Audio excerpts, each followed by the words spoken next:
चलो आज हम लोग आनी किताब के पोएम की लाइन एक्सप्लेनेशन करेंगे एक बेहतरीन तरीके से। तो देखते हैं हम लोग। इसके पहले हम लोग इंट्रोडक्शन पढ़े थे आनी किताब के, जो वाल्टर डेलावेयर के द्वारा लिखा गया है, जो वाल्टर डेलावेयर के द्वारा लिखा गया है। आज हम लोग देखेंगे पोएम का, एक पोएम का लाइन एक्सप्लेनेशन करेंगे, लाइन बाय लाइन हम लोग देखेंगे इसका ये पोएम के जरिए क्या करना चाहते हैं। तो पहले हम लोग थोड़ा सा देखेंगे पोएम के पहले कि जो कवि है वाल्टर डेलावेयर एक कब्र के पास जाते हैं और कहते हैं कि एक खूबसूरत सी महिला है जो इस कब्र में आराम कर रही है, फूल माला चढ़ाते हुए कहते हैं। तो ये कवि का अपना भाव है, कवि अपना भाव को प्रकट करना चाहते हैं और उन भावों को कवि ने इस कविता के माध्यम से पब्लिक तक पहुंचाने का प्रयास किए। तो देखिए क्या रहा कि हेयर लाइज ए मस्ट ब्यूटीफुल लेडी। कवि कब्र के पास जाते हैं और कहते हैं कि ये जो खूबसूरत महिला है जो कब्र में आराम कर रही है। लाइज भी होता है आराम करना, लाइज भी होता है आराम करना, और मस्ट ब्यूटीफुल बहुत ही खूबसूरत है। जो महिला है वो काफी खूबसूरत है जो कब्र में आराम कर रहे हैं। अब कहते हैं जब महिला जिंदा थी, जब जीवित थी, तो light of step, light of step का मतलब होता है wandering, wandering here and there, wandering here and there. इसका मतलब है कि जब महिला जिंदा थी तो यहाँ वहां विचलन करती थी। और आगे कभी कहते हैं एंड और heart was sea, heart was sea का मतलब होता है वो हृदय से बड़ा पवित्र थे, हृदय से बड़ा साफ थे। तो इसका एक मीनिंग हो जाएगा pure with heart, pure with heart. अगर आपको क्वेश्चन में पूछता है कि हार्ट वाज सी मीन्स क्या होता है, तो प्योर विथ हार्ट तो कहते हैं जब जिंदा थी तो वंडरिंग करती थी, विचलन करती थी, यहाँ वहाँ वो जाती थी, घूमती थी और दिल से बड़ा शुद्ध थी, साफ थी। नो एनी कमेंट्स, कभी कहते हैं कि no any comment, no any comment, महिला पर कोई कमेंट नहीं करते थे। इनके चरित्र बड़ा साफ थे, व्यवहार की बड़ा अच्छी थी, इसलिए इस पे कोई कलंक नहीं था, कोई कमेंट नहीं करते थे। कहते हैं कवि का, और ये जो महिला थी वो कवि के अनुसार खूबसूरत थी। तो कवि का भाव है, कवि इस महिला की खूबसूरती का व्याख्यान करते हैं। कहते हैं आई थिंक, ये आई कवि के लिए आया है। अगर क्वेश्चन पूछ दिया जाए कि आई यूज फॉर किसके लिए प्रयोग हुआ, तो कवि के लिए। तो आई थिंक कवि कहते मेरे विचार से she was must beautiful lady, जो कवि है वो बहुत ही खूबसूरत महिला है। ये कवि का भाव है, कवि अपने विचार से प्रकट करना चाहते हैं कि जो महिला है वो काफ़ी खूबसूरत है, और एक कवि के अनुसार थे, इनके बारे में और कोई नहीं जानते थे। कहते हैं डाइटिवर was in the west country, जो महिला है वो काफ़ी खूबसूरत है और वो वेस्ट कंट्री पश्चिमी देश की महिला है। शायद ये कवि के अनुसार खूबसूरत थी।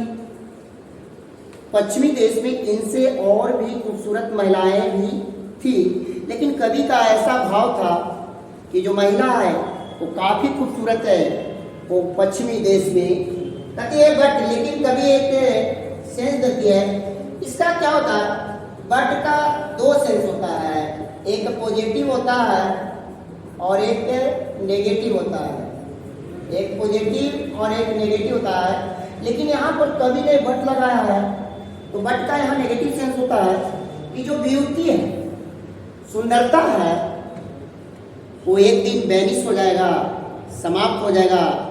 नॉट फॉर एवर, सुंदरता हमेशा के लिए नहीं होता है। वैनिश मीन्स होता है समाप्त होना, गायब होना। ब्यूटी पास है, ब्यूटी एक दिन पास हो जाएगा, गायब हो जाएगा।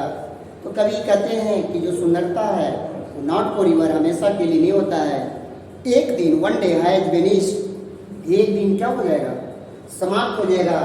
तो कवि क्या सोचते हैं ब्यूटी के बारे में, तो पोएट थिंक्स, कवि सोचते हैं कि beauty has vanished one day, एक दिन सुंदरता समाप्त हो जाएगी, एक दिन ब्यूटी पासेस, एक दिन ब्यूटी क्या हो जाएंगे, चले जाएंगे।